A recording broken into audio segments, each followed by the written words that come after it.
Yang berbahagia, panel kita Wan Muhammad Irfan bin Wan Nur Hisham, yang dikasihi ahli kumpulan saya Syafiqah Aiman, Rosmanira dan Sakina, dan juga hadirin hadirat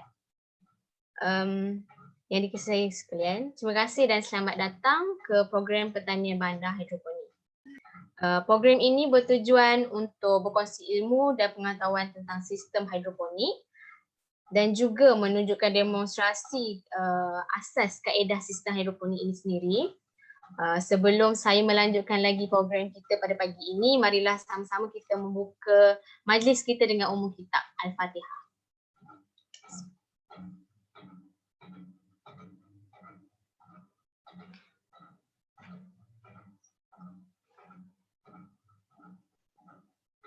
Amin, amin ya rabbal alamin. Hadirin sekalian, majlis diteruskan lagi dengan sedikit latar belakang panel kita. Nama diberi Wan Muhammad Irfan bin Wan Muhammad Hisham, berumur 24 tahun, menetap di Selangor. Beliau adalah dari lepasan Politeknik Jeli Kelantan, kos agroteknologi. Dan sekarang tahun akhir di UMK Kampus Jeli, kos agroteknologi. Antara pengalaman beliau adalah telah membuat bisnes hidroponik daripada Sen5, 4 tahun pengalaman kerja di ladang nanas, pernah berkhidmat di Mardi Sedang Selangor. Mula start bisnes sendiri dengan menggunakan dana UMK yang diberikan oleh seorang student master dan kerja di bawahnya. Setelah student master habis pengajian, beliau memberikan sistem hidroponik kepada saudara Irfan untuk usahakan. Untuk sistem tersebut telah tuai sebanyak 6 kali dan antara tanaman yang pernah ditanam adalah salad butterhead, bayam merah, sawi, kailan merah, kailan, tomato cherry, kailan, salad hijau. Okey, hadirin sekalian, majlis diteruskan lagi dengan menjemput saudara Wan Muhammad Irfan bin Wan Muhammad Hisham untuk berkongsi ilmu tentang sistem hidroponik. Dipersilakan. Okey, terima kasih kepada saudari Ika. Rakan sekelas dulu. Okey, bismillahirrahmanirrahim. Okey, tak perlu kenal banyak kot. Kita siapa kat sini, saya nak tanya sikit lah sebelum saya mula dulu. Siapa kat sini yang dah ada sistem hidroponik sendiri? Maksudnya dah pernah start di rumah ke mana ke? Belum lagi. Saya. Ada. Saya.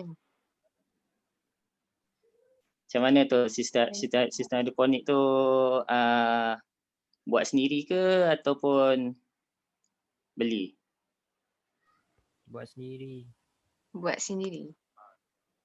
Buat macam mana tu? Buat dengan bekas lama yang dah guna dekat rumah tu, buat sendiri. Daripada situ. Cuma benih je beli daripada luar. Oh, okey. Kira kat sini ada beberapa orang je lah yang dah tahu beberapa sikit konsep tentang hidroponik ni. Okey, untuk Adil lah, kita bagi maksud apa itu hidroponik kepada semua yang mana yang tak tahu lagi dan mana yang dah tahu dan boleh tahu sekali lagi. Okey, Ika, next slide.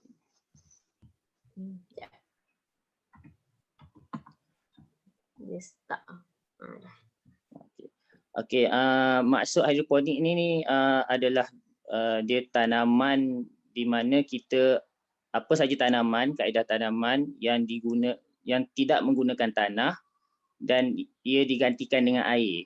Jadi itu adalah hidroponik. Kalau kita tengok latar belakang sejarah hidroponik ni, dia berasal daripada perkataan Greek iaitu hydro tu macam biasa air, dan ponos iaitu kerja. Dan sejarah untuk hidroponik ni sebenarnya dah lama dah, tapi yang setakat ni yang direkod dan dicatat dalam sejarah kita adalah yang paling tua Babylon lah, di mana dia menggunakan sistem hidroponik iaitu tanaman tergantung lah pada abad ke-16 dulu. Jadi ini untuk sejarah dunia. untuk sejarah Malaysia, sistem hidroponik ni tak pasti sebenarnya bila diperkenalkan, tapi yang boleh dekat-dekat tu dalam tempoh tahun ni lah 1980-an, di mana waktu time tu peringkat hidroponik ni dalam bentuk yang macam sistem yang kita ada sekarang ni, yang set yang akan ditunjukkan nantilah. Dia simple je set dia, berbentuk bekas kosong dan ditutup dengan macam papan atau apa jenis yang bentuk rata dan dipenuhi dengan cup tu lah, cawan-cawan tu. Itu paling simple lah. Dan sistem ni dapat satu isu lah untuk warga Asia ni sebab kes denggi. Jadi dan sistem ni juga tak mendapat sambutan pada ketika itulah sebab ramai yang tidak tahu nak mengendalikan dia punya air dia. Banyak orang yang dia fail bahagian nak kawal air tu. Jadi dekat situ dia punya perkembangan hidroponik tu menurun balik, dan pada tahun 2014 tak silap, pihak Jabatan Pertanian mula membangkitkan semula ilmu hidroponik ni lah. Itu dari kalangan masyarakat ni, dan sekarang ni kita boleh tengoklah Malaysia banyak nak ke arah sistem hidroponik ni. Kalau kita tengok perhatikan daripada negara lain, macam contoh yang terdekat ni Singapura. Singapura dia memang dah pakai sistem hidroponik ni dah lama dah, sebab faktor diorang adalah diorang tak ada tanah. Jadi diorang tak ada tanah, diorang pakailah hidroponik ni. Seperti mana yang dalam maksud hidroponik sendiri, dia tanaman tanpa menggunakan tanah. Jadi dia sangat jimat ruang lah. Bagi sesiapa yang tinggal di kawasan-kawasan yang macam tak ada ruang sempit, kecil, bolehlah guna sistem hidroponik ni. Itu kelebihan hidroponik ni. Okey, kita pergi ke slide seterusnya. Okey, hidroponik ni sebenarnya macam-macam jenis, tapi ini yang antara yang saya senaraikan lah. Antaranya kat sini kita ada NFT atau singkatan kepada Nutrient Film Technique. Seterusnya adalah DFT iaitu Deep Flow Technique.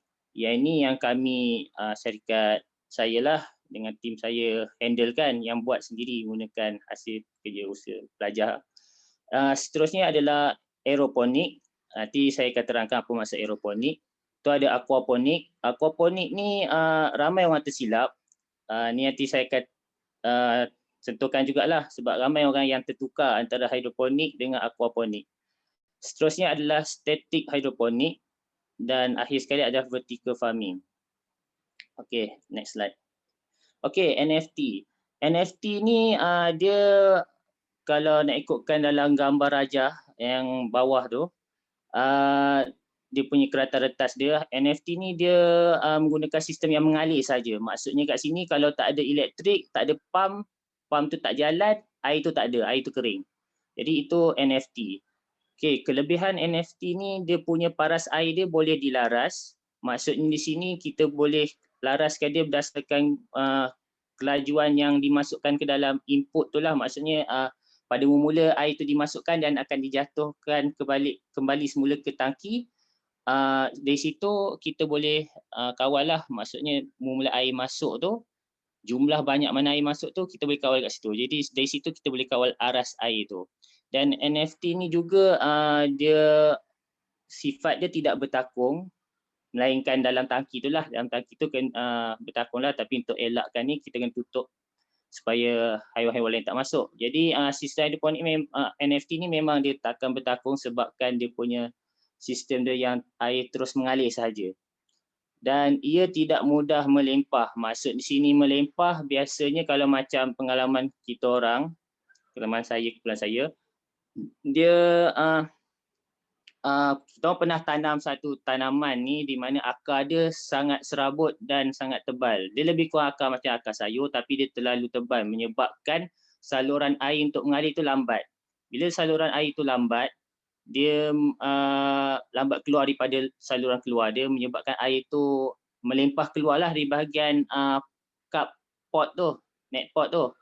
Jadi kat situ boleh menyebabkan rugilah dekat hidroponik. Hidroponik ni kalau macam kita tak kawal jumlah air yang hilang tu, contohnya macam kita nampak air menitik tu, dan kita abaikan dia, kita akan menyebabkan kerugian air satu, kerugian baja satu. Jadi benda bila nampak bocor dalam sistem hidroponik ni, benda ni kena ambil titik beratkan. Jadi ni salah satu kelebihan NFT lah, sebab bila air dia macam tak ada bertakung, maksudnya dia tak ada air lebihan. Dia tak ada air lebihan, dia just turun dengan sekadar lalu saja. Faham kat situ? Okey, seterusnya hidroponik NFT ni dia juga terkenal di kalangan hidroponik yang lain. Maksudnya sini dia terkenal dan dia terbaik sekali lah. Kalau macam ni yang saya pernah handle sendiri dan pernah pergi kursus hidroponik juga, dan orang yang memberi ceramah kursus hidroponik tu pun kata NFT lah yang paling terbaik dan paling terkenal. Sebab kata paling terkenal sebab kita boleh tengok di macam dalam Shopee atau Lazada, dia selalu jual sistem hidroponik yang macam ni lah.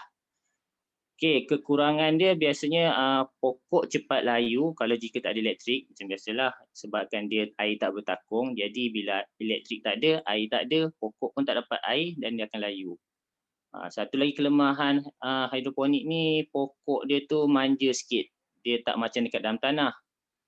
Bila macam dia tak ada air dalam satu hari tu, dia akan layu cepat. Situlah kelemahan dia. Satu lagi, dia perlukan pemantauan yang kerap lah. Sebab apa kena pemantauan yang kerap? Sebab dia punya air dia tu, sebab kita nak pastikan air sentiasa ada mengalir. Kalau air tak ada mengalir, pokok tu akan kering dan mati. Itulah kelemahan dia. Next slide. Okay, ni contoh NFT. Sekretar retas dia, gambaran dia. Yang saya sengaja letak gambar dekat bawah ni, yang ada gambar paip kotak ni, sebab NFT biasanya kebiasaannya gunakan ni lah paip ni. Dan paip ni kalau macam saya sendirilah pernah cari daripada Jeli sampai ke Kota Baru. Nak cari paip ni agak sukar sebab kebanyakan kedai hardware tak jual benda ni. Jadi biasanya orang akan jual pipe ni dalam satu set hidroponik lah. Jadi untuk cari ni, bagi siapa yang ada jumpa tu, beruntunglah. Dia sebab nak dapatkan dia punya, kalau macam kami biasanya nak panjang tertentu, macam main panjang ni dalam lebih kurang 9 meter. Dalam itulah panjang macam tu. Jadi untuk cari 9 meter tu payah. Tapi kalau dalam online, dalam Shopee, dia ada jual paip macam ni, tapi dia akan jual sepanjang paling jauh pun 1 meter. Tak panjang. Okay, next slide. Okay, DFT. DFT ni dia lebih kurang macam NFT, tapi yang membezakan dia adalah DFT ni dia, nama dia sendiri tu deep flow technique. Maksudnya pokok tu dicelup dalam air yang bertakung. Jadi air dia mesti mengalir, dan air yang membezakan dia adalah dia ada bertakung. Bila macam contoh DFT ni tak ada elektrik time masa tu. Jadi kira air tu still ada lagi, tak ada masalah. Dalam 2-3 hari tak ada air, tak ada elektrik, tak ada masalah. Pokok tu boleh hidup lagi. Sebab air backup yang bertakung bawah tu mesti ada. Jadi itu DFT lah untuk tahuan semua. Dan kelebihan DFT ni adalah dia menggunakan seperti mana saya cakap tadi, konsep air bertakung, dan dia kurang memerlukan perhatian. Jadi macam kalau kita orang selalu memang kita orang punya sistem yang pakai DFT, dan memang perhatian, biasanya kita orang datang melawat tempat tu pun selepas semai tu dalam 2-3 hari datang jenguk je, lepas tu tinggalkan 2-3 hari lagi, 1 hari macam tu tengok lagi sekali.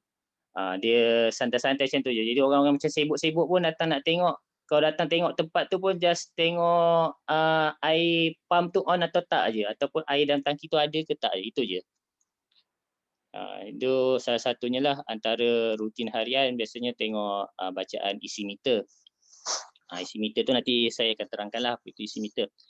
Okey, kekurangan dia disebabkan dia air bertakung. Kalau macam tempat kita orang selalu haiwan-haiwan macam kutu air, katak, semua tu membiak dalam tu.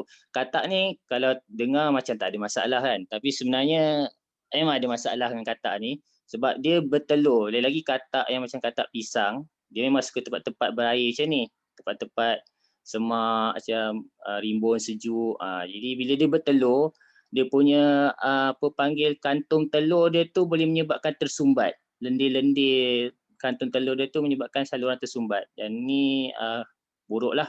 Dan DFT ni satu lagi saya tak letak dalam ni, dia tak sesuai untuk macam tanaman-tanaman macam tomato, pokok tomato, pokok mentimun, rock melon semua tu, sebab akar dia orang terlalu tebal, jadi menyebabkan saluran dia tersumbat. Sebab kan dia tersumbat sebab faktor air bertakung itulah juga. Biasanya DFT ni dia pakai pipe PVC juga, macam tadi pipe PVC tapi bentuk kotak, yang ni berbentuk bulat. Kalau perasan dalam gambar ni pun berbentuk bulat. Ni dia buat kerat ni dalam gambar ni supaya boleh nampak dalam tu. Okey, macam ni lah dia jimat elektrik. Kalau kita pakai timer lagi jimat elektrik. Sebab apa dia jimat elektrik? Sebab yelah dia air bertakung, dia dah boleh backup. Dan bila ada timer tu dia boleh memutuskan penggunaan elektrik lah. Macam kita orang pernah pakai dulu timer ni sebabkan faktor macam timer tu rosak, jadi kita orang terpaksa pakai elektrik balik lah. Dia sebelum ni kita orang pakai, kita orang set dalam 5 minit on saja. 5 minit on tu dalam nak sehari tu 3 kali on pun tak ada masalah. 2 minit on macam tu okey dah. Nak bagi air tu mengalir je, tukar air nutrien baru. Tu jimat elektrik lah. Dan dekat situ kalau biasa timer juga boleh digunakan untuk kawal aras air. Jadi bila dia on dan dia off, dia bagi masa tu air yang baru saja masuk tu untuk turun balik semula ke paras level air yang okey lah.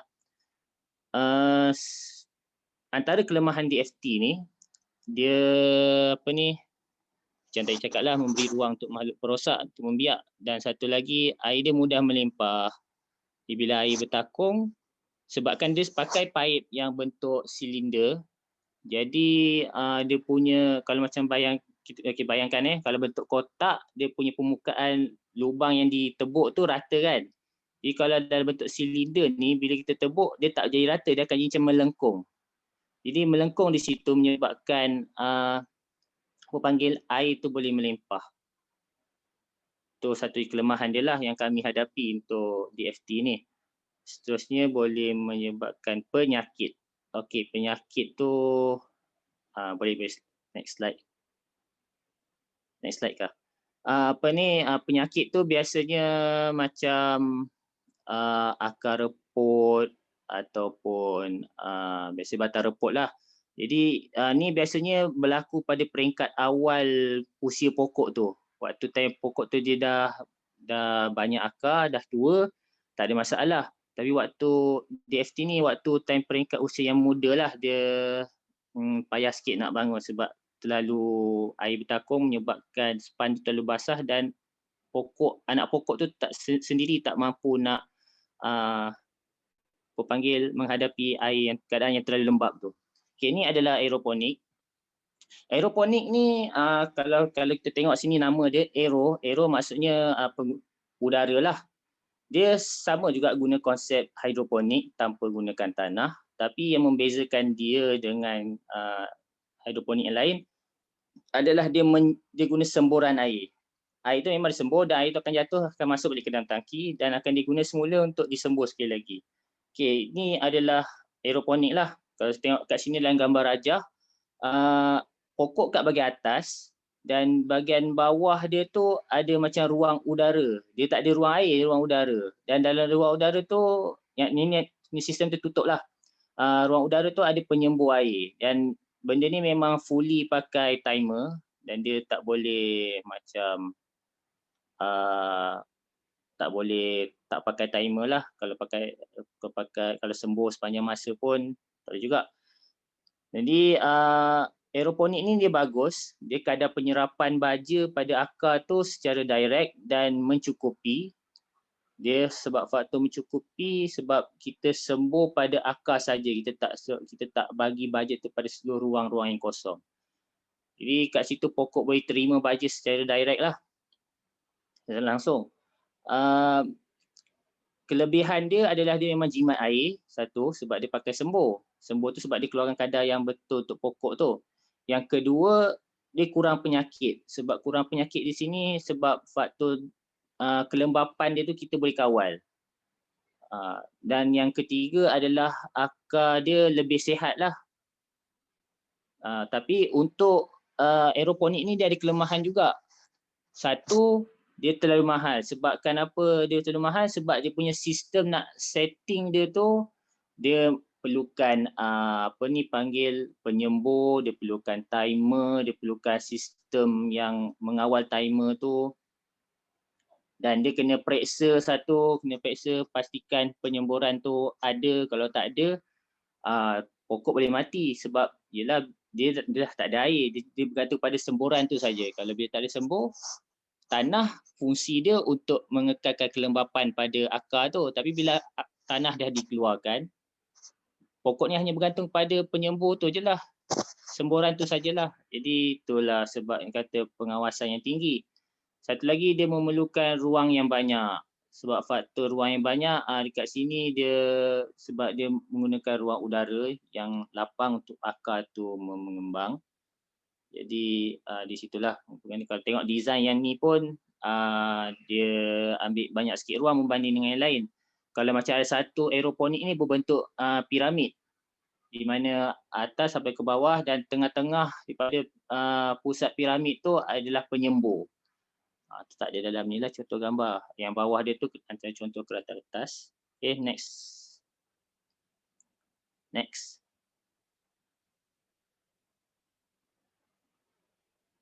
Okey, ini aquaponik. Seperti mana saya cakap awal-awal tadi, ramai orang yang tersilap dengan antara aquaponik dengan hidroponik. Sebab apa saya cakap ramai tersilap? Sebab pengalaman saya sendiri, orang-orang yang berjumpa dengan saya selalu cakap, dia selalu datang ke tempat kita orang kata ini aquaponik kan? Dia tanya macam tu. Dia macam kata kita orang macam rasa setakat seorang tu tak apa lagi. Tapi ni setiap kali kita jumpa orang mesti ada cakap aquaponik. Aquaponik ni sebenarnya dia berbeza dengan hidroponik yang lain sebab dia melibatkan hidupan ternakan. Antara hidupan ternakan adalah ikan lah. Ini yang membezakan dia dengan hidroponik yang lain. Okey, dia punya kelebihan dia kita dapat menuai dua jenis hasil iaitu ikan dengan pokok sayur-sayuran lah. Dan teknologi ni banyak digunakan juga di Singapura. Di mana diorang buat teknologi ni di atas atap. Okey, dia satu mesra alam di mana kita tak mengguna sangat baja. Macam kita tahu sini baja AB adalah baja kimia, dia bukan baja. Maksud baja kimia ni dia menyeluruh. Baja kimia ni ada macam betul-betul kimia yang kilamnya. Ada satu ni kimia dari segi kita pilih nutrien yang kita ambil nutrien-nutrien yang pokok perlukan dan kita bentukkan dia dalam bentuk yang mudah pokok tu terserap. Itu kimia dari bentuk tu lah. Ada beza situ kimia kat situ. Jadi kalau orang kata hidroponik ni organik, tak juga. Hidroponik ni memang tak pakai apa-apa jenis racun. Untuk racun-racun rumpai tak pakai sebab dia buat tanaman tergantung. Tak ada rumpai sebab tak ada tanah. Satu lagi dia tak pakai racun serangga. Jadi kat situ dah safe dah selamat dah daripada elemen-elemen yang membahaya lah. Kalau macam selalu kita perasan pokok kalau kita sembuh dengan racun, benda tu akan kena kat permukaan daun tu. Daun tu pula kita makan. Jadi kat situ tak berapa sihat lah untuk diri kita. Jadi hidroponik ni adalah salah satu macam yang sihat lah. So kalau orang kata memang kimia tu kepada air tu saja. Dan boleh jadi organik kalau macam kita menggunakan aquaponik ni lah. Aquaponik ni boleh jadi organik sebab baja tak digunakan sangat ataupun tak guna langsung sebab pokok ni serap baja tu dari sisa-sisa buangan ikan tu sendiri, iaitu amonia. Amonia akan ditukarkan kepada nitrat dan kemudian kepada nitrat. Nitrat itulah yang akan diambil oleh pokok lah. Nitrat kepada nitrat tu biasanya bakteria-bakteria dekat dalam air itulah yang tu kena ada step-step dia untuk itulah. Dan amonia ni sebenarnya bahaya untuk ikan. Dan bila ada pokok ni, dia membantu untuk macam menetralkan balik air dalam tu, menetralkan balik amonia yang ada dalam air tu yang membahaya untuk ikan tu. Jadi kat sini masing-masing pokok tu membantu ikan, ikan tu membantu pokok. Ini kelebihan aquaponik ni lah. Sebab tu ramai orang macam tertarik dengan aquaponik ni. Tapi hakikatnya aquaponik ni sebenarnya payah sebenarnya untuk ni sebab kita kena pandai main kuantiti pokok dengan kuantiti ikan. Contoh ikan, jika ikan tu masih anak ikan lagi, masih kecil-kecil lagi, jumlah pokok tak boleh terlalu banyak. Contoh macam ada 3 ekor ikan, anak-anak ikan, tapi pokok ada 10. Jumlah amonia yang terhasilkan dalam air tu tak cukup untuk pokok yang 10 tu. Jadi situ masalah. Dan kadar pembesaran pokok dengan ikan pun tak sama. Jadi tu yang menyebabkan aquaponik ni payah sikit nak kawal. Satu lagi dia kelebihan okey, ni saya dah sentuh dah ni, dapat digunakan secara organik tu dah ni. Okey, kekurangan dia lah. Macam saya cakap dia nutrisi yang tidak mencukupi, penjagaan lebih tertumpu pada ikan. Sebab pokok ni dia tak ada masalah, dia just kita ada baja, dia boleh hidup. Jadi yang kita lebih tumpukan sini adalah ikan tu sendiri. Antara ikan pun tak semua jenis ikan boleh masuk dengan aquaponik ni. Antara ikan yang popular orang guna adalah ikan tilapia atau ikan keli. Tapi mostly guna ikan tilapia lah. Okey, ni nisbah ikan dengan tanaman perlu seimbang. Okey, macam tadi saya cakap. Sistem yang kompleks. Sistem yang kompleks ni maksudnya sini dia perlukan pam, pengudaraan. Untuk ikan lah, semua untuk ikan. Apa lagi? Penapis tu jika perlulah, jika takut ada amonia terlebih ke, yang pokok tak mampu nak serap. Jadi itu kena pantau lah. Ada meter untuk cek kandungan amonia dalam air. Tu pun semua tu satu kata kompleks. Okey, seterusnya.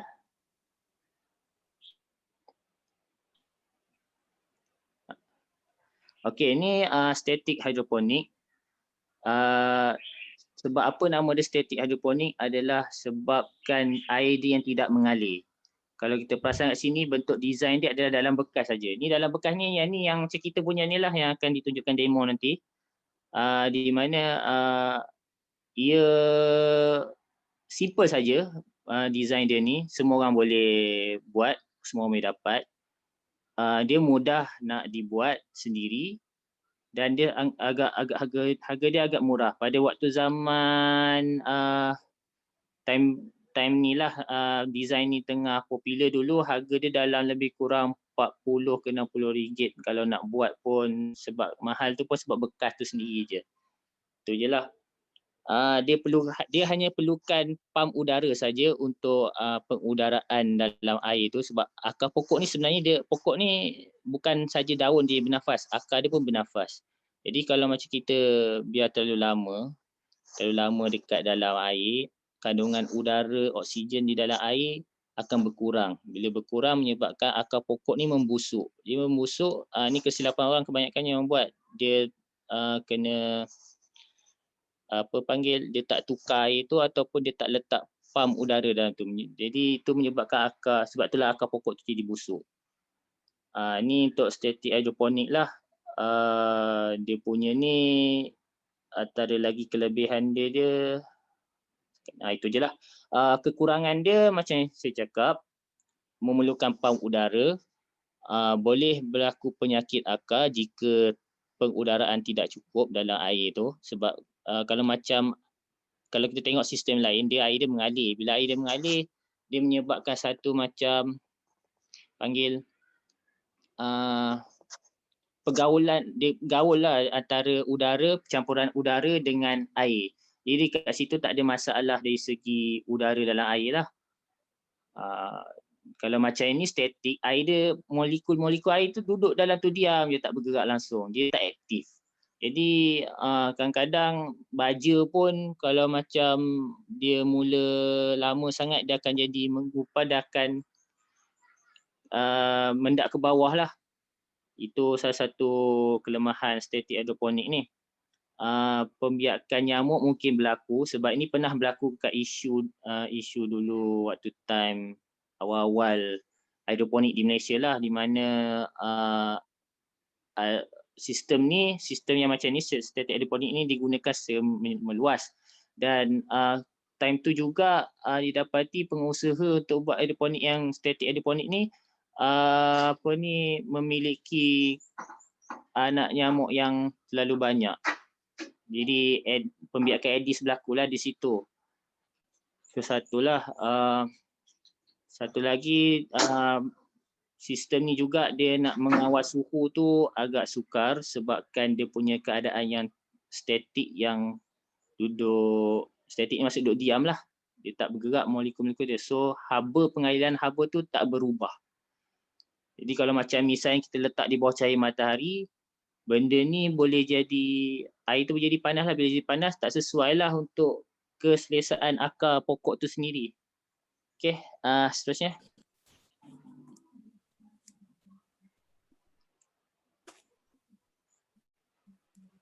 Setakat ni semua faham ke laju sangat? Faham, okey. Faham. Okey. Yang ini untuk vertical farming ni adalah satu teknologi yang agak moden, yang di mana diguna pakai di luar negara. Antara negara yang terkenal dengan pertanian adalah Israel. Kalau kita tengok sini, Israel pun dia menggunakan sistem vertical farming ni. Kelebihan vertical farming ni dia kombinasi dengan semua benda lah, dan dia boleh digunakan di dalam bangunan sendiri, bangunan ataupun luar bangunan. Macam mana tu boleh luar dan dalam bangunan? Siapa ada idea?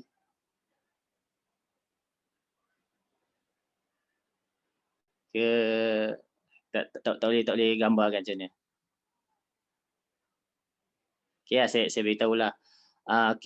Antara sebab dia boleh guna dalam bangunan adalah sebab dia menggunakan sistem lampu LED, di mana lampu LED ni dalam gambar kat belah bawah ni ada dua gambar kat sini kan, atas dan bawah kan. Yang atas tu outdoor, biasanya outdoor, dan yang bawah ni adalah indoor. Indoor ni kalau tengok dia buat bertingkat-tingkat. Kalau macam kat Israel, dia punya tu dalam gudang dan dia punya tingkat tu berpuluh-puluh. So bayangkan kalau macam kita selalu nak tanam dekat luar, kat tanah, setakat permukaan tanah tu je lah, kita tak boleh nak tanam lebih lagi. Contohnya macam kita punya tu seluas separuh ekar tu je lah. Tapi diorang ni gunakan vertical farming, jadi diorang boleh, umpama diorang tanam tu setengah ekar, di atas setengah ekar, di atas setengah ekar, di atas setengah ekar. Dia boleh bertindih. Sebab tu nama dia vertical farming. Dia bertindih. Itu istimewanya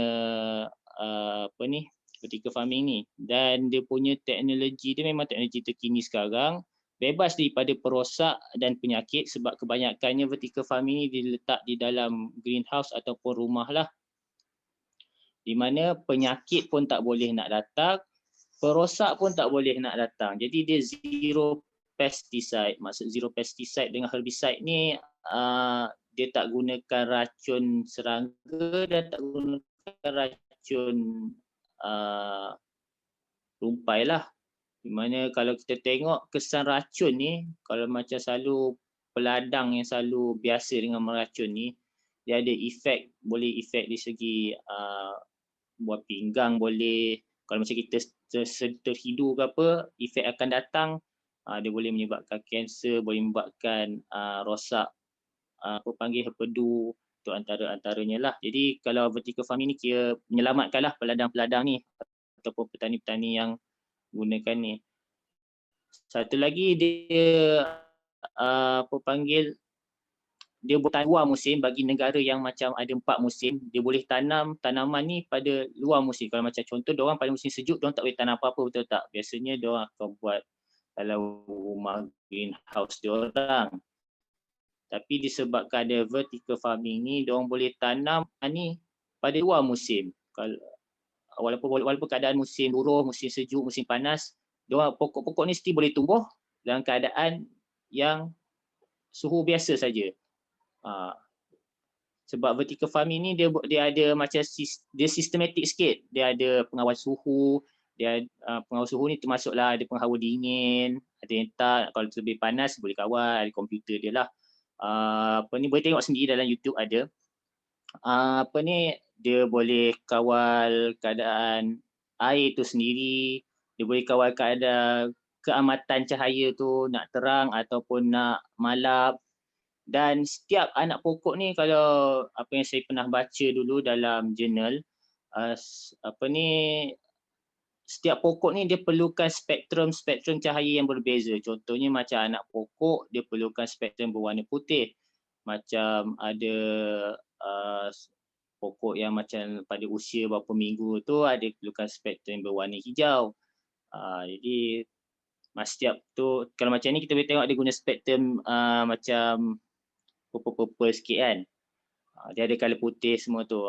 Dia LED dia pelbagai color. Jadi boleh kawal lah spektrum tu.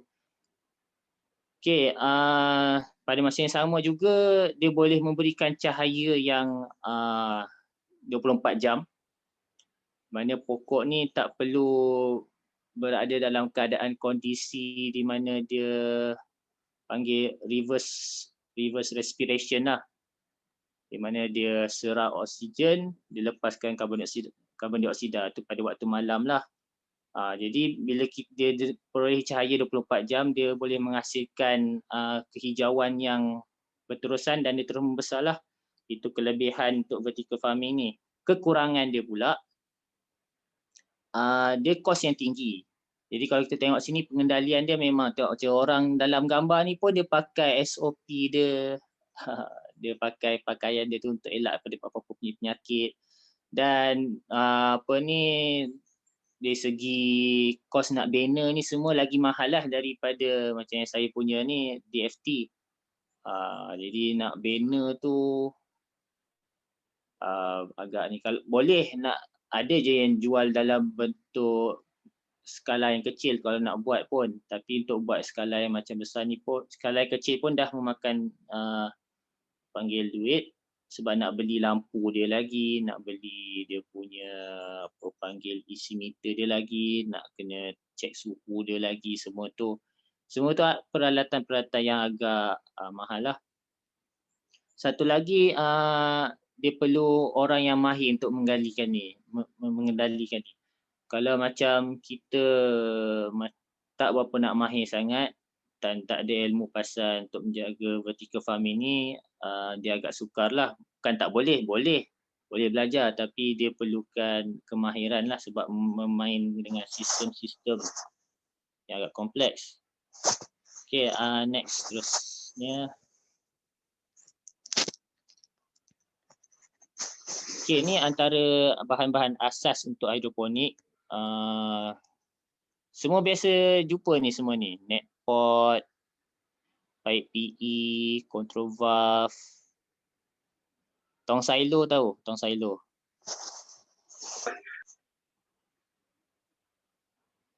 Okay, ni semua ni lah. Kita boleh tengok sini ada pump air, ada net pot ataupun hydropot. Biasanya orang panggil net pot. Macam saya panggil hydropot. Apa tu ada ada nama penuh dia hydroponic pot. Macam lah. Kalau nak type boleh type macam ni lah, net pot ataupun hydroponic pot. Akan keluar lah, jumpa.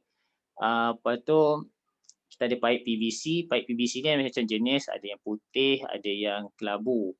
Dan ada beza juga dua ni. Biasanya putih dia murah sikit. Lepas tu kita ada PE pipe. PE pipe ni pipe hitam tu.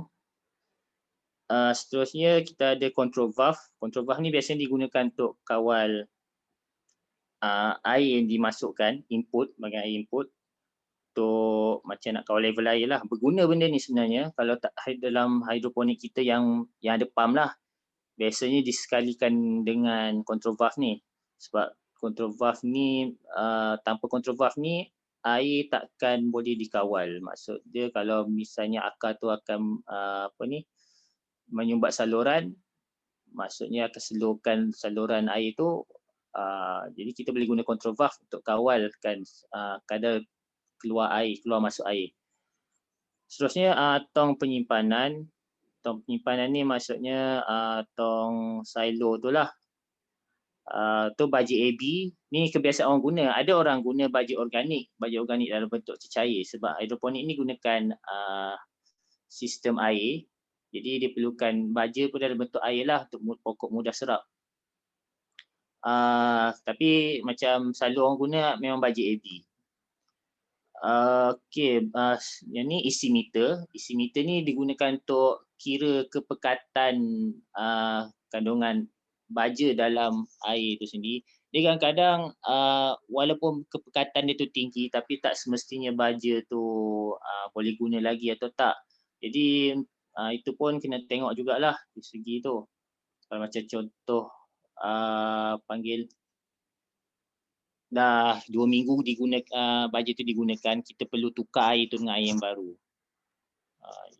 Nak gunakan tak ada masalah, tapi lebih baik kita gunakan yang barulah supaya nutrien tu lagi macam mudah untuk pokok tu menyerap. Sebab nutrien-nutrien yang ada berbaki dalam tu mungkin yang tinggal hanyalah yang dah panggil tergumpal ataupun yang pokok tu sendiri dah tak boleh serap dah.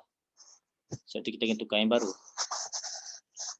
Ni pH meter. pH meter ni penting juga untuk pokok-pokok. Setiap pokok lain-lain dia punya pH, tapi antara pH dia, pH sayur ni boleh agak lah antara nak dekat-dekat neutral juga, 6 ke 7.5 macam tu lah, 7 macam tu neutral. Dia tak boleh terlebih alkali sangat dan tak boleh berasid sangat, dia neutral macam tu je.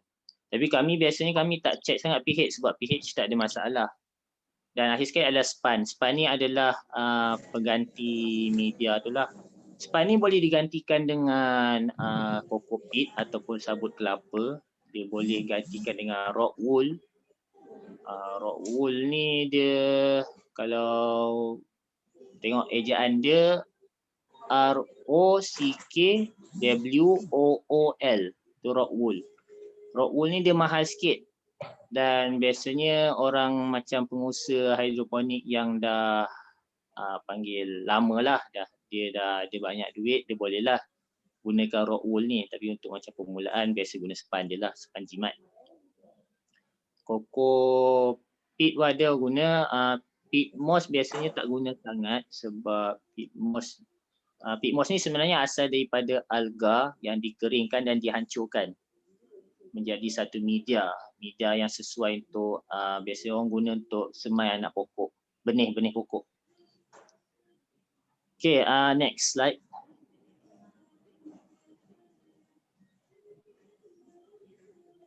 Okay, ni antara contoh kalau siapa tak kenal lah apa itu control valve, pump, isi pH meter, baja AB. Baja AB ni macam jenis. Kebiasaannya baja AB ni dia orang jual dalam bentuk botol loh. Dan biasanya baja warna tak kisahlah, tapi kalau untuk pengetahuan semua, yang A tu biasanya warna kuning dan B tu adalah warna biru. Dia tak ada colour lain dah, memang 2 colour tu je. Dan kalau tengok yang gambar di sebelah kanan tu, baja AB dia berwarna putih, betul tak? Sebab ni dalam bentuk serbuk. Dalam bentuk serbuk ni dia biasanya dia ada tulis dekat dalam tu, contohnya kalau kita nak menghasilkan baja A 10 liter, baja B pun 10 liter. Jadi kena kena beli yang paket untuk 10 liter punya air lah, dia ada tulis situ. Nak dilutekan dia. Just kita ambil paket yang tulis untuk 10 liter air, kita tuang je dalam tu 10 liter air. Jangan campur baja A dengan baja B ni. Dia baja A dengan baja B hanya campur pada saat kita nak letak dalam tangki hidroponik tu. Dia tangki baja A dan baja B ni diasingkan. Itulah. Jelas itu. Okay, next ni adalah jenis pump. Pump ni untuk macam yang panel begitu. Okey. Pump ni dia ada pelbagai jenis dan jenis pump ni bergantung pada ketinggian hidroponik kita. Maksudnya macam kita nak buat dalam tinggi paip kita tu, aras hidroponik kita tu contohnya dalam 4 meter. Kita tak boleh pakai yang pump boleh berkuasa kuasa kuda dia dalam 10 1000 voltan. 1000 watt tak boleh. 1000 watt ni dalam berapa meter? Biasanya dalam 1 meter je, tak tinggi pun. Dia biasanya akan guna dalam 10,000 macam tu lah.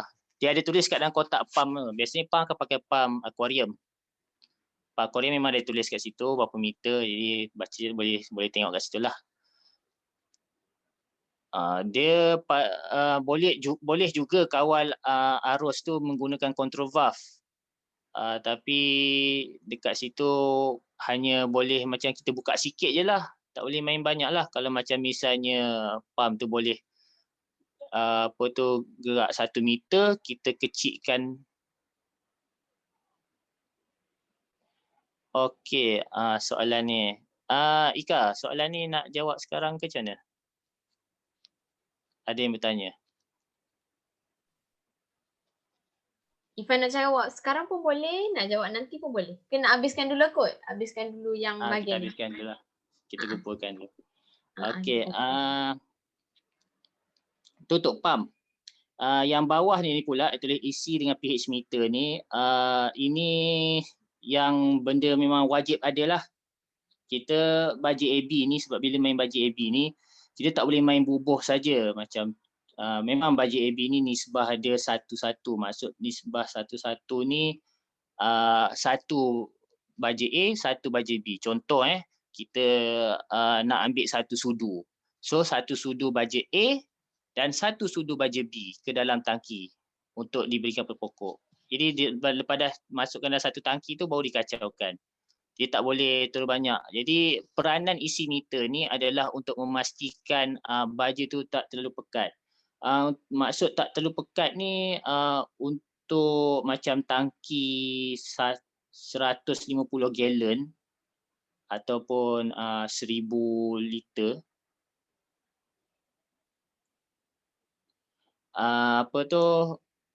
Dia baja AB tu dalam 1 mark pun dah cukup dah sebenarnya untuk 150 gallon. 1 mark saja, tak banyak pun. Walaupun kita ada baja AB dalam 10 liter, sebenarnya 1 mark je kita perlukan untuk cukupkan permulaan lah. Untuk permulaan anak pokok lah. Untuk pokok yang dah besar kena lebih sikit. Jadi bacaan dia tu kalau macam dalam set hidroponik yang Ika dengan kawan-kawan punya ada ni, dia dah ada bagi tunjuk kiraan-kiraan hidroponik dia punya bacaan isi meter dia tu. Jadi dia ada tunjuk kat situ antara contoh kebiasaannya adalah 0.5 hingga ke 0.8 mikrosimen. Itu biasanya untuk sayur-sayuran lah. 0.5 ke 0.8 mikrosimen ni untuk unit mikrosimen. Tapi untuk ppm, dia punya unit dia biasanya dalam 500 ke 1000 macam tu lah. Dia tak sama unit dia ada convert dia sendirilah. Yang tu boleh tengok, tengok dekat isi meter. Sebab isi meter ni ada dua jenis. Ada yang ada 2 unit. Ada boleh tukar pada microsimen, ada boleh tukar pada ppm. Kalau tengok dari segi yang dalam gambar ni, warna biru ni, biasanya ni microsimen. Dia perpuluhan. Jadi untuk permulaan anak pokok yang baru saja pindah ke dalam sistem hidroponik, kita kenalah letak dia, syarat anak pokok ni sebenarnya dah ada daun bukan yang masih benih lagi. Okey, yang dah ada daun dalam 2 ke 3 macam tu, daun, 4 daun macam tu, boleh dah letak baja. Selepas 4 hari dah letak dalam hidroponik tu, baru boleh dah letak baja tu. Jadi kita letak dalam permulaan 0.5 lah ataupun 500 ppm tu untuk mula-mula. Lepas tu kita naiklah dalam selepas dah macam seminggu tu kita naikkan lagi dalam 700 ke 600 ppm ke, ataupun naik ke dalam untuk microsimen kita naik dalam 0.6 ke. Sebab tujuan kita buat macam ni, kalau misalnya kita terus letak kepada 8 contohlah, macam orang setengah orang macam malas kan. Leceh lah nak letak baja ni, nak letak sikit-sikit, letak semualah. Nanti kesan dia adalah di mana pokok tu akan terbakar. Maksud terbakar bukan keluar api. Maksud terbakar kat sini daun tu akan jadi macam kuning-kuning, kecut, macam ada kesan kering kat belah tepi-tepi daun. Itu maksudnya pokok tu terbakar. Itu kena ambil titik berat lah jumlah dia. Okey, yang sebelah untuk isi meter ni pula adalah control valve, di mana inilah control valve sistem jenis. Kalau yang macam yang warna biru tu, yang dia punya handle warna merah dan badannya warna biru tu, itu untuk PVC. PVC dia macam untuk pipe PVC lah. Yang warna-warna hitam tu pula, tu biasanya untuk pipe PE. Yang ni murah sikit, biasanya dalam harga dia dalam berapa sen je. Semua boleh beli kalau nak buat setup ni. Yang untuk PVC ni biasanya dalam RM1 lebih macam tu je, tak mahal pun. Okay, next slide.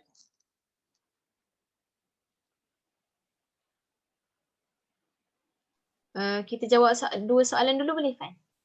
Boleh? Soalan pertama tadi apa tadi? Sekejap ni, soalan pertama, macam yang panel beritahu tadi, pipe PVC bagi DFT adalah bentuk bulat, manakala NFT petak. Jadi boleh ke untuk DFT tu digunakan pipe bentuk petak juga? DFT boleh, tak ada masalah. Tapi dia punya untuk saluran output dia, maksud sini kan air dimasuk dalam pipe petak tu, itu input. Dan dia akan bila keluar di sebelah output tu, pastikan yang saluran keluar tu perlu tinggi sikit. Perlu tinggi sikit.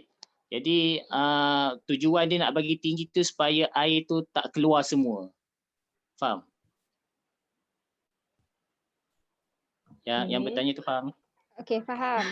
Faham ke? Okay, soalan kedua, tadi ada alami masalah air yang selalu melempah bagi DFT. Bagaimana cara untuk elak DFT melempah? Okey, kalau macam untuk nak elak pada melempah tu, pertama kita boleh guna control valve yang ada kat depan kita slide ni. Tadi, okey ni control valve. Satu lagi pula kita boleh guna kalau misalnya bocor tu pada saluran, maksudnya kita saluran keluar dan masuk air tu, kita kena panggil gamkan dia lah, guna gam PVC. Kebanyakannya orang dia tak guna gam sebab mudah nak cuci. Dia nak buka, cuci. Untuk kaedah nak cuci tu nanti saya akan terangkan macam mana. Kaedah dia mudah je sebenarnya. Untuk macam yang bahagian saluran keluar dan masuk air tu biasanya better pakai fitting pipe yang betul lah. Maksudnya yang penyambung pipe yang betul. Kalau macam kita orang pakai tebuk lubang dan kita orang terus guna elbow PVC. Jadi kita orang gam dengan pipe PVC sebabkan itu air tu macam kira boleh keluar lagi bocor. Kalau jikanya gam tu dah hilang. Itu kelemahan dia. Jadi untuk pakai tu biasanya nak buat output dengan input air tu biasa kita orang akan pakai yang terkini ni, pakai ni lah. Apa nama dia tu? PT elbow ataupun tank connector. Dua benda tu. Itu akan disambungkan lah. Itu dia biasanya dia akan ada getah. Gelung getah. Nak cerita pasal pipe ni pun leceh juga, dia panjang enggak cerita dia. So kena tengok balik. Try tengok balik design nama connector tu. PT elbow dengan PT bukan PT, apa nama dia tu? Muhammad Sallallahu Muhammad. Apa tadi saya sebut ni? PT elbow, satu lagi tank connector. Okey. Dua tu. Okey. Sebenarnya ada dalam slide ni. Contoh tank connector. Ke belakang lagi ke? Bukan pada awal. Next.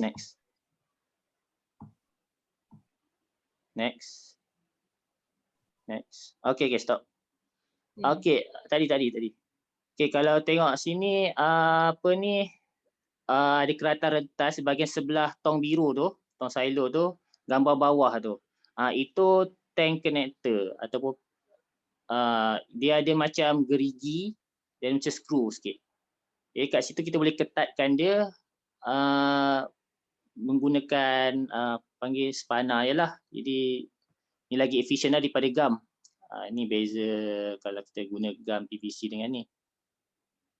Ni antara alat-alat yang gunalah span biasa macam ni. Ini yang kedai hardware ada jual. Kalau nak pakai span basuh pinggan tu tak ada masalah.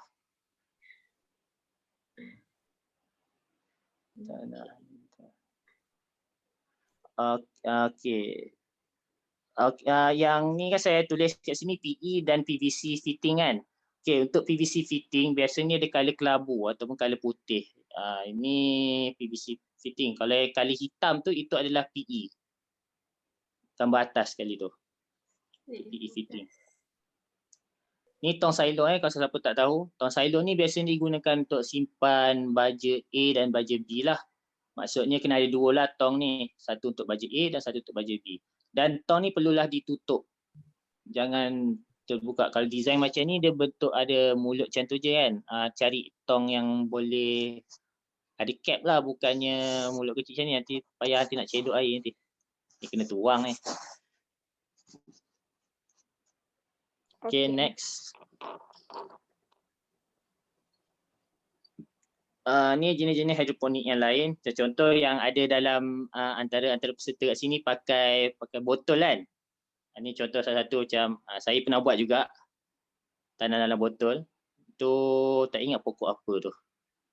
Tanam tu. Asal satunya ada bayam merah. Besar nampak kan.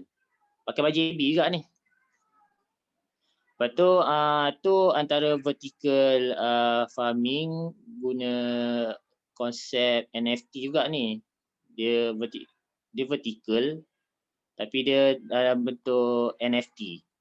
Dia menegak.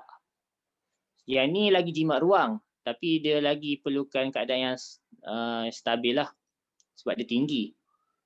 Sebab apa kata dia jimat ruang? Sebab dia tak memakan banyak space. Kita boleh buat rak yang banyak lah. Yang bawah dia tu pula berbentuk segitiga. Yang satu lagi ni apa ni panggil hidroponik bentuk floating ni, terapung. Yang ni biasanya akan guna polystyrene, dia akan tebuk lubang, dia akan letak pot dan terapung je lah dekat bahagian tasik ke ataupun kolah yang besar. Dan kolah tu diisi dengan air lah. Dia sama saja macam static hidroponik, tapi dia punya ni open lagi. Dia boleh nampak terapung lah. Kalau macam static hidroponik tu dia tertutup. Okay, next. Ni antara macam masalah-masalah yang kita orang hadapi dulu. Yang bahagian atas tu, gambar atas tu, ni sebab faktor apa panggil hari tu elektrik tak ada dan air pun tak dapat nak isi. Jadi pokok memang cepat sangat layu time tu. Bila air kering dia jadi macam ni lah. Kalau macam dalam tanah dia macam tahan sikit. Dia punya panggil akar dia tough sikit lah, tak cepat hilang air. Tapi kalau macam ni sebab dia terlalu manja sangat dengan air kan. So bila dia terdedah dengan cahaya matahari tu dalam hampir setengah jam tu dia start layu lah. Dan bila kita tuai tengah hari pun dia akan start layu. Sebab tu jangan tuai tengah hari. Biasa tuai awal pagi ataupun lewat petang. Dan ni yang gambar belah bawah ni pula, ni antara perbezaan kira macam kalau macam dekat tanah dia kecil. Kalau dekat hidroponik dia lagi besar. Tengok, kalau tengok beza tangan, tapak tangan saya ni dengan daun ni kailan, saya tak ingat dah ni. Kailan. Tu sebelah tu salad hijau. Yang anak pokok tepi tu sawi hijau silap. Dia bezalah dengan yang tanam ni kecil je. Tapi ada orang kata juga sayur hidroponik ni pahit. Pengalaman saya lah, pahit ni sebab dia bukan sebab hidroponik tu, dia sebabkan kandungan air dalam pokok tu berkurang. Bila berkurang yang tinggal hanyalah elemen baja lah. Baja yang membuatkan dia rasa pahit tu. Itu yang bila kita makan tu akan rasa pahit. Jadi untuk elakkan daripada tu, sebelum kita nak tuai harvest tu, dalam seminggu tu kita bagi dia air kosong. Bila bagi air kosong, pokok tu akan dalam dia lebih pada air je lah. Tu method dia. Okay, next.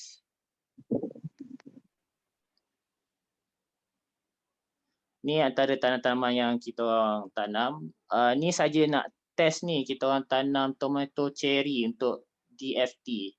Memang ada banyak masalah bila kita orang tanam tanaman ni.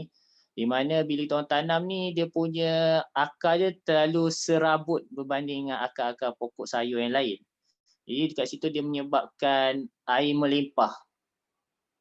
Air melimpah banyak dah, dan bila melimpah tu air dalam tangki yang 150 gallon tu dalam sehari saja kering. Jadi sebab tu kata isu masalah air melimpah ni sangat penting walaupun menitis saja. Sebab bila menitis tu kalau kita sukatkan tu dah boleh dapat setengah jam boleh dapat satu baldi lah tu. Satu baldi tu dalam 10 liter. Baldi kecil tu 10 liter tu. Bayangkan 10 liter tu hilang. Baja kita bubur baja AB ni satu set. Biasa jual satu set. Harga dia dalam RM25. Dan sepatutnya kita boleh gunakan tu untuk 10 kali harvest. Kita boleh gunakan dalam sekali harvest je. Kalau misalnya air ni bocor lah.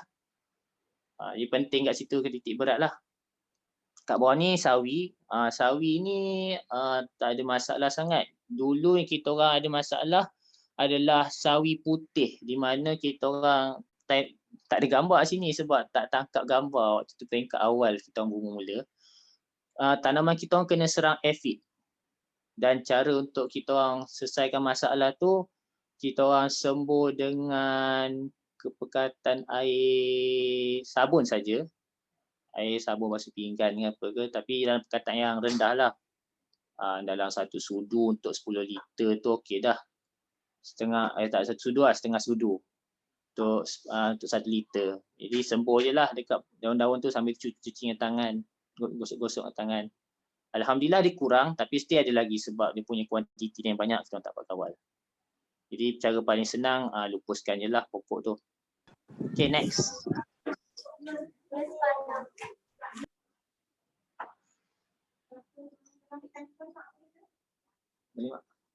Okay, ni salah satu cara untuk kita orang kawal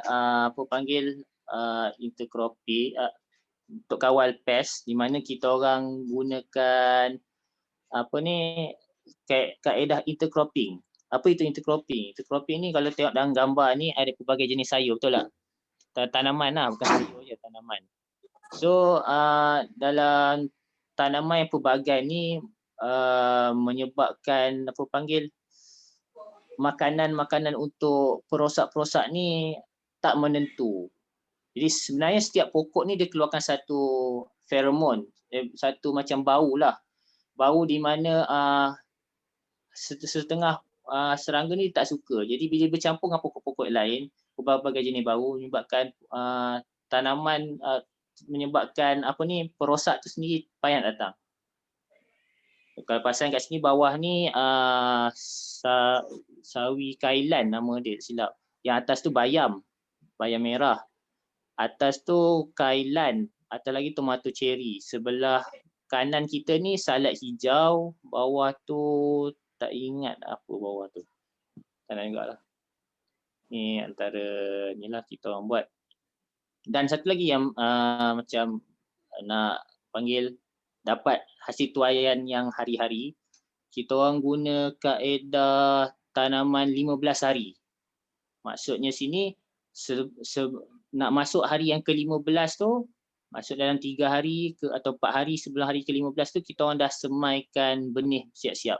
So bila hari yang ke-15 tu, anak pokok dah start tumbuh, dah keluar daun pun, kita orang terus transferkan dia ke dalam set ni. Ke dalam DFT ni lah, ni DFT ni. Kalau perasan kat sini, kita orang punya saluran tu, kita pakai gam je tu. Kita orang tak pakai pun yang tank connector, PT, elbow tu, tak pakai pun. Kita pakai elbow biasa je. So dia lekat-lekat macam tu je dekat end cap. Jadi tu kaedah cara nak dapat hasil tuaian yang ni lah. So selepas 15 hari, contohnya macam 1 hari bulan 12 ni contoh kan. 1 hari bulan 1 lah. Contoh 1 hari bulan 1 ni dah letak anak pokok baru dekat dalam sistem ni. Lepas tu dalam 13 ke 12 hari bulan 1 tu nak kita dah semai dah benih baru. Lepas tu hari ke-15 tu benih yang kita semai tu kita taruh dalam tu. Bila kita taruh dalam sistem ni, yang pada 1 hari bulan 1 hari tu dah boleh harvest dah. Ataupun lebih sikit lagi, dia biasanya sayur ni dalam sebulan je. Ataupun sebulan lebih. Tengok atas besar dia. Dan kalau lebih tua tak diguna juga. Dia akan jadi pahit satu, bergetah satu. Okay, next. Ya, itu je. Soalan Ika. Jawab soalan Ada. Kita jawab dulu soalan, lepas tu kita pasang video and then kita buat demonstrasi Okey, boleh insya-Allah. Nombor 3. Untuk hidroponik tak pakai apa-apa racun, jadi bagaimana kalau ada serangga perosak yang makan daun? Okey, untuk macam kita orang dulu sebelum ni memang ada perosak tapi tak banyak. Antaranya adalah ulat bulu. Ulat beluncas lah. Ulat beluncas ni dia kuantiti tak banyak pun. Kita orang datang tu sebab kita orang datang 2 hari sekali ataupun hari-hari macam tu. 1 hari tu sekali datang. So dari time waktu datang tu try lah selak ni cara nak kurang guna racun lah. Time waktu datang tu selak daun, tengok bawah daun. Dan antara tips nak dapatkan nak jumpa serangga-serangga ni, datang awal pagi. Sebab dia bijak serangga ni. Serangga ni bijak. Macam pengalaman sebelum ni, pernah selak-selak daun tu, dia nampak kita, dia buat skydiving. Masuk skydiving di sini. Dia nampak dia terus jatuhkan diri dia. Serangga pun sekolah juga. Dia bukannya biasa-biasa serangga ni. Jadi pagi-pagi tu bolehlah selak kalau macam misalnya tak boleh kawal juga kuantiti dalam banyak tak boleh nak bunuh tu, buat cara panggil baja organik lah, racun organik ni biasanya kita orang guna macam EM. EM ni dia ada effective microorganism di mana nak buat ni boleh search lah dekat internet. Kalau macam saya boleh bagi briefing itu je lah. EM ni biasanya akan guna gula merah atau gula Melaka, lepas tu sisa-sisa sayur ataupun buah-buahan yang diperap selama seminggu. Seminggu paling minimal lah. Bila dah perap tu kita tapis air dia tu. Air dia tu akan digunakan untuk sembuh kat ulat-ulat ni lah, untuk serangga ni lah. Sembuh direct kat dia. Nampak air dia sembuh kat dia. Sebab apa? Bila kita sembuh kat dia, bila dia satu EM ni boleh menghasilkan satu bau yang serangga tu pun tak suka, satu lagi jika macam certain macam EM yang jual dekat dalam pasaran, dia EM khusus lah, dia campur cuka semua. Jadi yang tu dalam tu ada mikrob yang di mana dia boleh masuk dalam sistem pencernaan haiwan-haiwan ni, di mana bila dia masuk dalam sistem pencernaan tu, dia merosakkan sistem pencernaan haiwan tu, menyebabkan haiwan tu bila dia makan dia tetap akan rasa lapar dan akhir sekali dia akan mati kebuluran. Tu kelebihan EM lah. Kalau nak buat boleh je buat. Macam jenis formula ada kat luar. Terjawab jawapan soalan tu? Jawab soalan kan? Soalan yang keempat, jika guna statik hidroponik, air dan baja AB kena tukar berapa kali? Dan ada juga satu soalan juga pasal statik hidroponik. Dia cakap saya tanam dengan cara statik hidroponik dengan menggunakan tanah sebagai media. Tanpa guna tanah, tanaman jadi sengit dan lama-lama mati. Macam mana nak selesaikan? Satu, berapa kali tukar? Satu, pasal sengit. Cik, ulang-ulang balik yang tadi, yang mula-mula tadi Kak. Yang mula, jika guna statik hidroponik, air dan baja AB kena tukar berapa kali? Okey, kalau statik hidroponik ni biasanya dalam 2 minggu. Ni kalau pakai pam udara ke tak? Kalau tak pakai pam udara tu kacau-kacau je lah dulu. Dia biasanya kebiasaan tukar dalam 2 minggu tu dah boleh tukar dah. Itu je lah. Lepas tu cek setiap kali tukar tu bila masuk yang baru tu tingkatkan lagi lah baja sebab usia pokok dah meningkat kan. Dia tingkatkan lah bilangan baja tu. Satu lagi soalan? Satu dia cakap saya tanam guna tanah sebagai media. Tanpa guna tanah, tanaman jadi sengit dan lama-lama mati. Macam mana nak selesaikan? Okey, untuk tanaman sengit ni dia ada beberapa faktor macam kita orang pokok tu terlalu tinggi, sebab faktor terlalu tinggi. Biasanya kalau terlalu tinggi ni dua sebab. Satu, waktu cara kita semai dulu mula-mula, di mana bila kita semai tu kita letak di tempat gelap terlalu lama. Bila letak gelap terlalu lama menyebabkan pokok tu terlalu panjang. Dia terlalu panjang dan bila dia start balik terdedah dengan sinar matahari, dia mula mengembang daun. Bila mengembang daun dalam keadaan batang yang terlalu panjang, dia akan rapuh. Rapuh dan itu menyebabkan dia patah. Dia patah, itu menyebabkan salah satu kecederaan pada pokok lah, itu yang akan sebab faktor mati.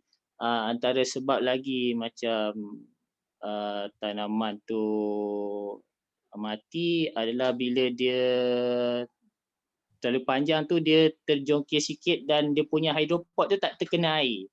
Jadi itu salah satu kena check lah untuk pokok hidroponik ni. Kena pastikan setiap pokok tu kena air. Kalau nampak macam tak kena layu tu, check dia punya span dia tu kering atau tak, media tu kering atau tak. Kat situ lah. Satu lagi untuk cara nak selesaikan masalah ni biasanya akan ikat dengan tali lah. Ikat tali sebab nak pacangkan dia tak boleh kan sebab dia dalam dia tanpa tanah. Kalau tanah kita cocok je lah dengan kayu ke apa. Tapi ini tak boleh. Kita ikat dengan tali je lah.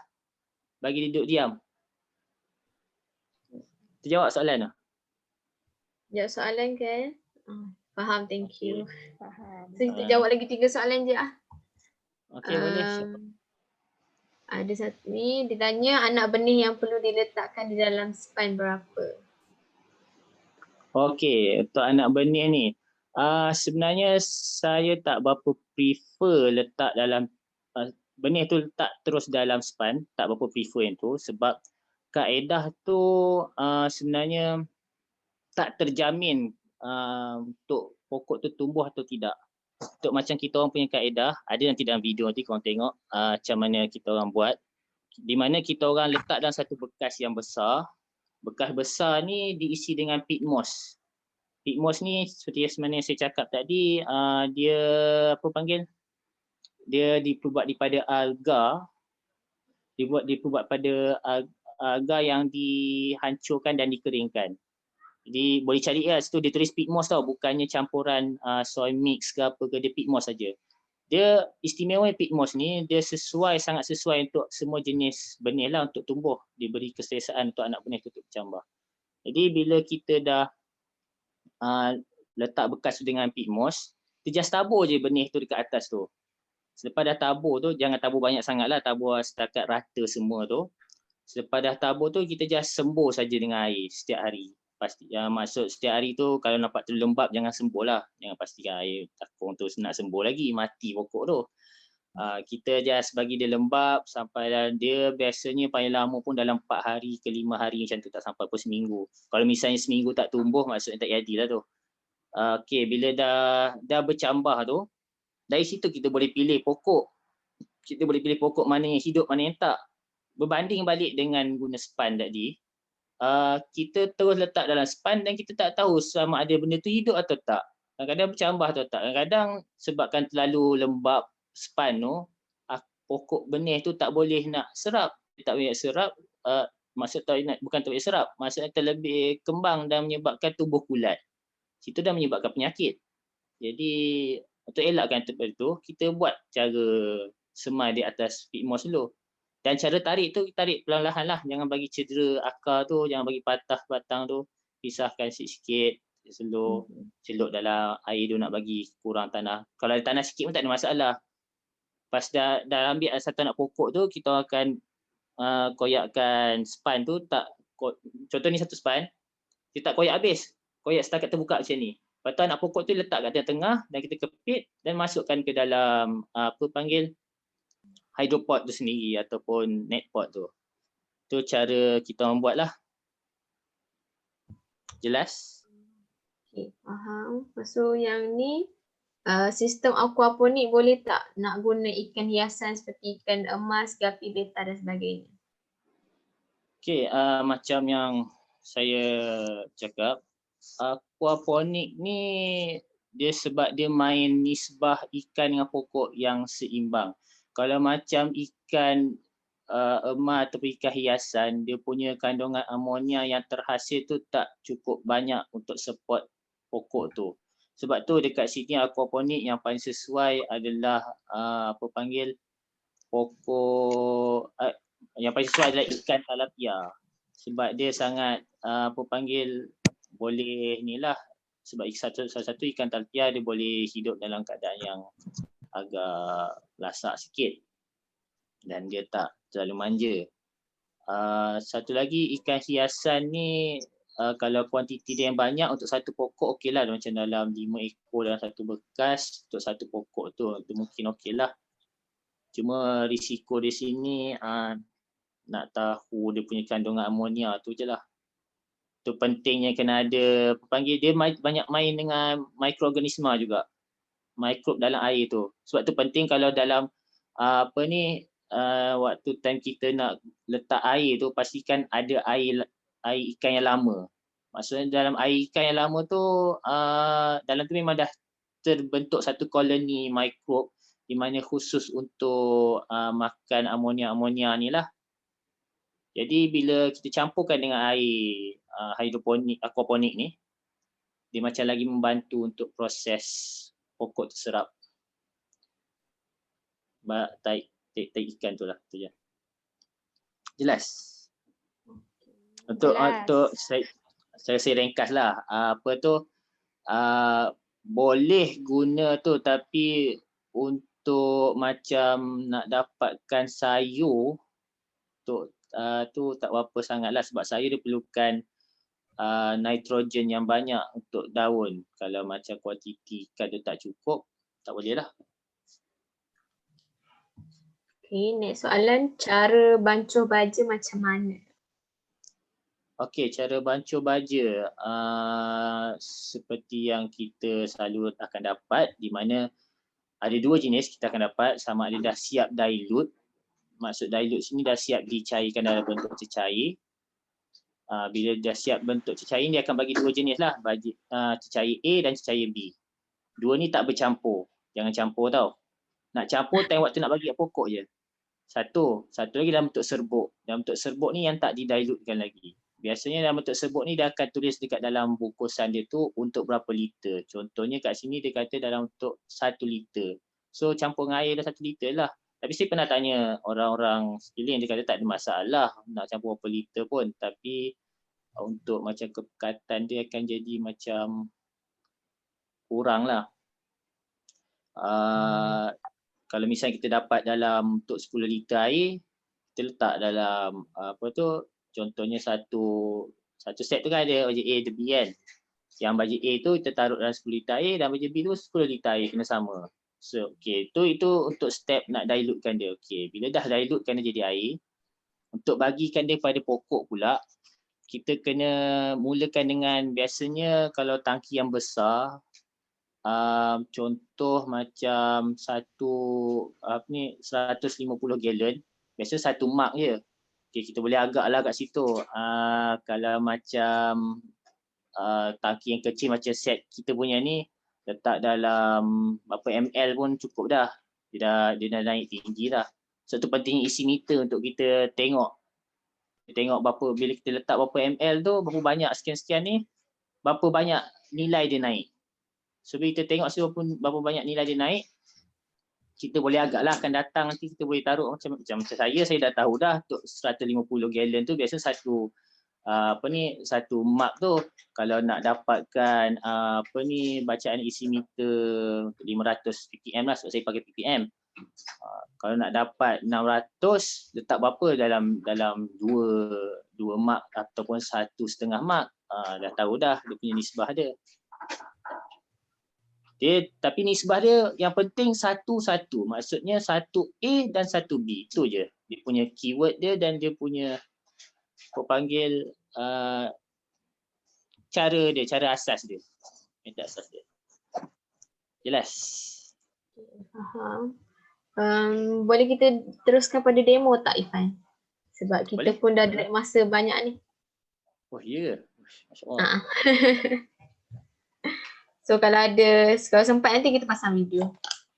Okey, insya-Allah. Okay, untuk demo korang pinkan nama Syafiqah Iman, dia akan tunjukkan bahan-bahan. So Ifan nampak tak? Boleh nampak. Boleh nampak. So Ifan akan bagi instruct and then Syafiqah Iman akan buat.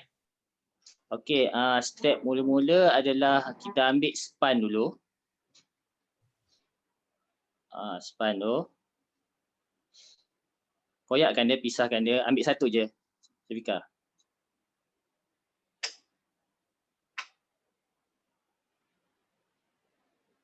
Dah dapat satu.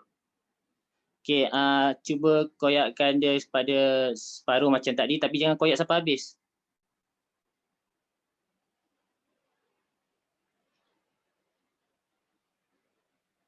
Okey, ambil yang satu tadi.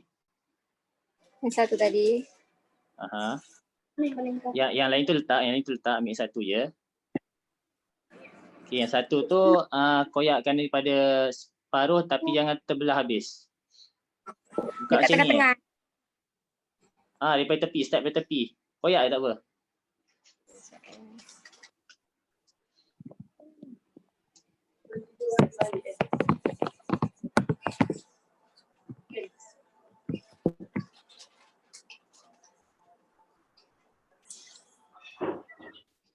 Macam ni. Okey, macam tu. Terbuka macam tu kan. Okey. Ini kalau misalnya nak letak, kena pastikan sepatu basah lah. Tapi sebab kita nak demo, air ada ke air sekali? Tak ada lagi sekarang. Tak ada, tak apalah. Bayangkan sepanjang dah basah. Okey, ambil pokok.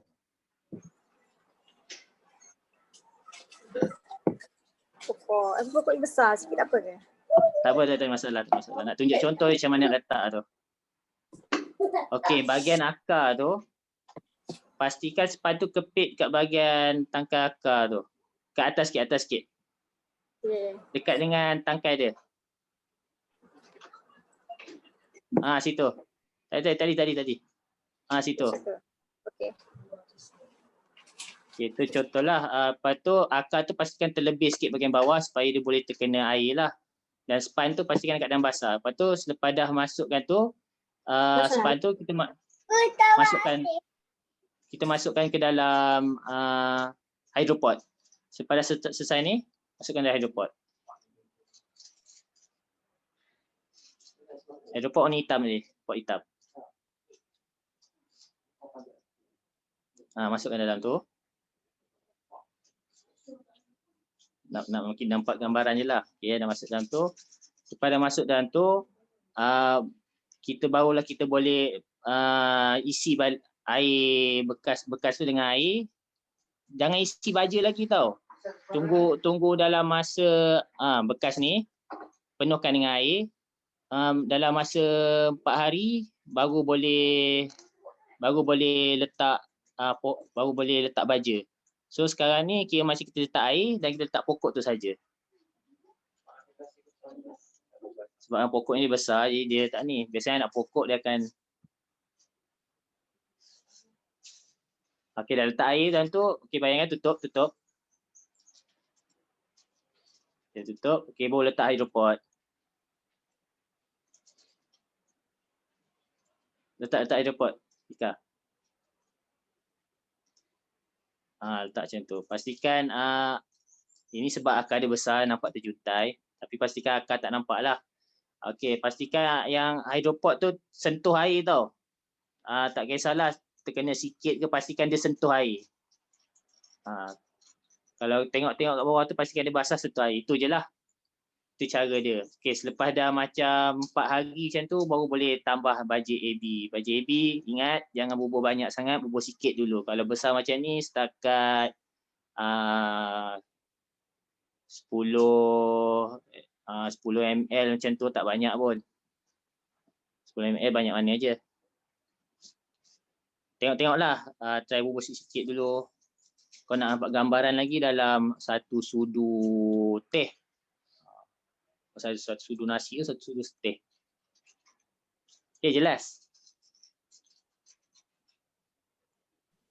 Jelas ke? Ada apa-apa pertanyaan untuk hidroponik ni? Ni yang asas je ni. Ini asas je. Saya nak tanya, kenapa silakan. kena biarkan air tu selama 4 hari baru letak baja AB? Okey, dia macam ni macam kita kan. Kita sebagai manusia, untuk macam contoh tengah berlari. Kita berlari tengah panas, letih. Adakah kita terus tengah peluh-peluh tu kita mandi? Tak kan? Kita biar sejuk dulu, cool down, bagi selesa dengan keadaan. Bila badan dah normal, baru kita mandi. Serupa dengan pokok. Pokok ni kita tak boleh, dia baru saja duduk dalam satu environment yang baru. Kan dia dah membesar kat satu tempat, tiba-tiba kita pindah ke tempat lain. Jadi bila dalam tempat yang lain ni, dia terkejut yang baru. So kita nak bagi dia biasa dulu dengan keadaan tu, baru kita boleh tambah air. Sebab tu kita biar 4 hari. Faham?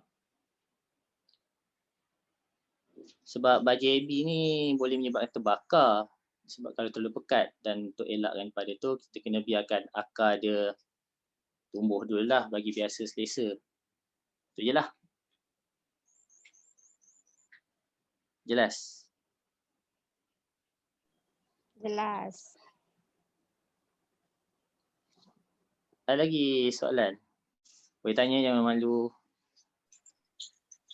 Saya nak tanya, selain daripada kita guna sponge, boleh tak kita guna kapas sebagai media dia? Tak ada masalah, kapas boleh. Kita boleh guna kapas, boleh guna arang boleh. Ada orang boleh guna biasanya orang guna span. Span sebab dia ni kapas dia macam mahal sikit. Span dia murah. Tapi kita kena pastikan kapas ke span ke media tu mesti kena tenggelam dalam air lah, kan? Tenggelam dalam air. Tapi sebab bezanya kapas dengan span ni, kapas ni dia terlalu lembab. Dia macam dia absorb air tu terlalu tinggi. Jadi kalau macam span ni dia boleh absorb pada kadar tertentu lah. Biasa span yang digunakan lah. Macam span yang tadi tu dia serap dia pun tak serap sepenuhnya. Tu yang beza kapas dengan span. Dan lagi untuk anak pokok. Anak pokok dia macam saya cakap, anak pokok dia tak boleh terlalu lembab sebab dia terlalu manja. Dia akan menyebabkan batang reput. Dan satu lagi sebab apa saya suruh letak dekat dengan akar dan bukan dengan tangkai untuk elakkan daripada tangkai tu basah. Bila span tu basah dan dia sentuh tangkai yang basah, lama-lama dia boleh menyebabkan batang tu reput. Batang reput tu yang menyebabkan mati.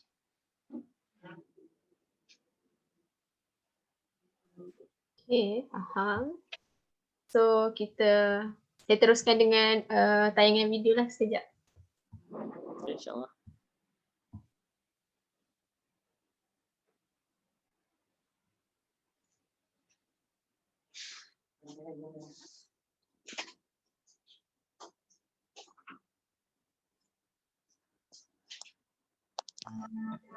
Ifam mungkin sambil tu boleh cakap kot apa yang dalam video ni.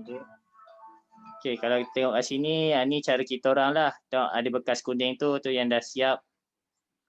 Siap disemai dan tu. Kita just tarik sikit perlahan supaya tak terputus akar dan masukkan dalam span lah. Pada masuk dalam span tu, kita ambil hydropod. Jangan kepit span tu, nanti yang injet pula anak pokok tu. Span ni dah direndam dengan air sebenarnya. Tu kawan sebelah yang bali biru tu dah rendam dengan air dah. Tu masukkan dalam tu. Perlahan bagi dalam keadaan lurus, straight. Dan hydropod yang ada berisi anak pokok tu akan dipindahkan ke berada baju merah ni. Dan dimasukkan ke sini lah terus. Time ni air tak ada baja lagi. Ni biar selama 4 hari boleh dibubuh air baja. Dan apa yang dia tengah buat tu sekarang adalah cek saluran air jika tersumbat atau tidak dengan menggunakan ranting kayu.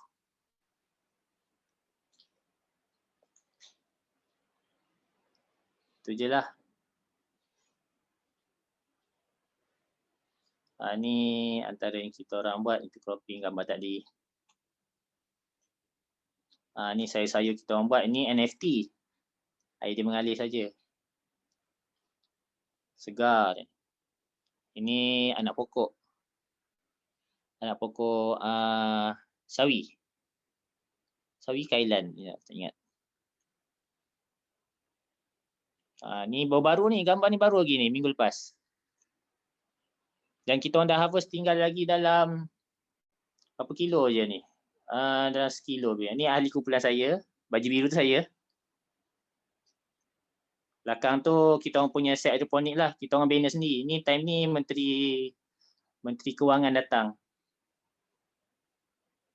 Ini tomato cherry. Tomato cherry kita orang ada try, memang tak jadi dekat DFT, dan NFT kita orang ada try juga dan alhamdulillah tu jadi, tak ada masalah, air melimpah pun. Itu je lah. Okay, itu saja. Ada apa-apa nak tanya ke? Sekejap, ada satu soalan tadi kau tak rasa. Boleh tak guna Cocopeat sebagai ganti span? Okey, kalau macam yang korang tengok yang intercropping tadi tu, sebenarnya kita orang pakai Cocopeat lah tu. Kita orang letak dalam media juga, dalam pit moss. Selepas letak dalam pit moss tu, kita orang isi, sebelum kita orang letakkan pokok ke dalam hydropod, kita orang letak, kita orang letak Cocopeat dulu, bagi padat. Lepas tu bersihkan bahagian yang terlebih tu, yang terkeluar kat bahagian jaring tu. Selepas dah bersihkan, baru kita orang buat satu lubang dan ambil sekali pokok berserta dengan pit moss yang ada kat akar dia tu, letak kat dalam Cocopeat tu dan tutupkan dia. Bagi dia stabil lah, bagi dia boleh berdiri. Lepas tu letakkan terus ke dalam set hidroponik tu. Tapi kelemahan dia, menyebabkan air tu macam kotor sikit, akan color-color sikit. Itu je lah.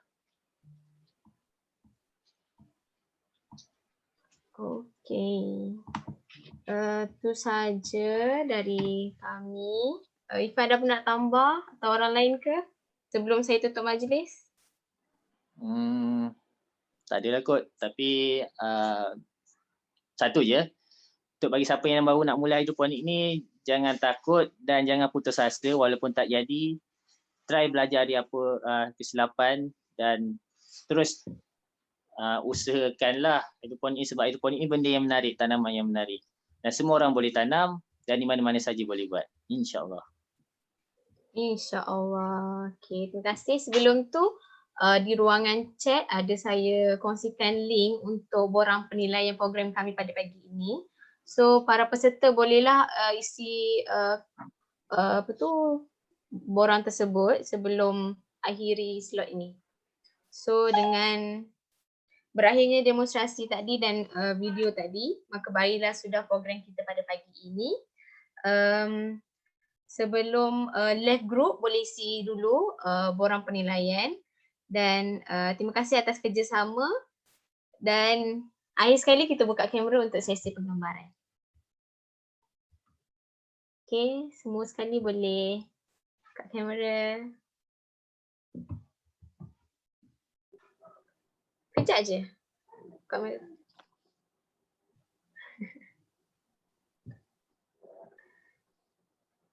Sekejap Oh. Hai Azwani. Kena ikat tak? Okay, hai Tong. Hai Hazika. Hai Ida. Okay, Syafiqah Iman boleh kot? Okay. Oh, Sakin Munirah. Kira-kiraan 3 3, 2, 1. Sekali lagi.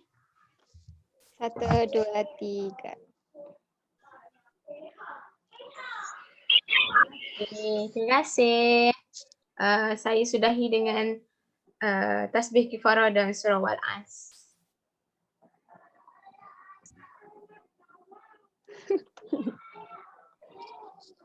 Yang baik itu datang daripada Allah, yang buruk itu daripada saya. Maaf jika ada tersalah kata, terlanjur bicara sepanjang saya mengendalikan program ini. Semoga ilmu ini bermanfaat untuk anda semua dan semoga dapat dipraktikkan untuk hari akan datang. Dan slide saya akan share pada grup WhatsApp. Okay, itu saja dari saya. Sekian, terima kasih. Terima kasih semua. Jumpa lagi. Terima kasih. Terima kasih semua.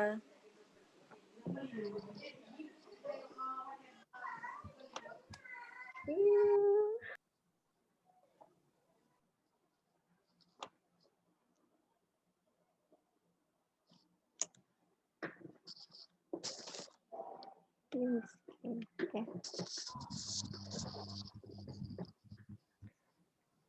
Terima kasih Tong Yingling.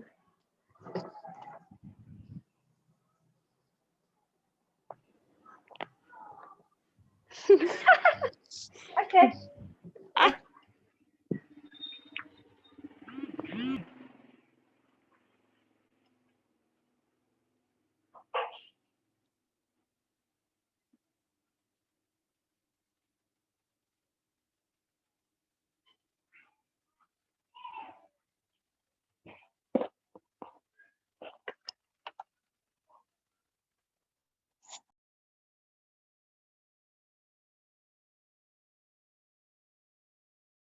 Okay, itu je lah untuk hari ni.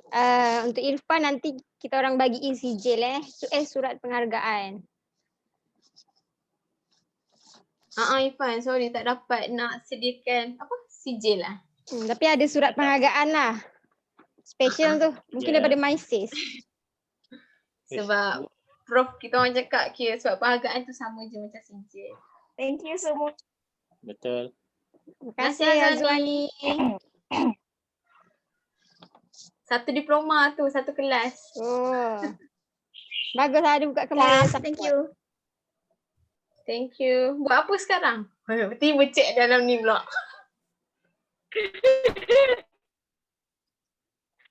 Tahu mari. Tu lah. Sakut. Sakut lah. Saya lah, nak tanya, kain boleh tak? Ha? Kalau guna kain Kain. untuk semai biji.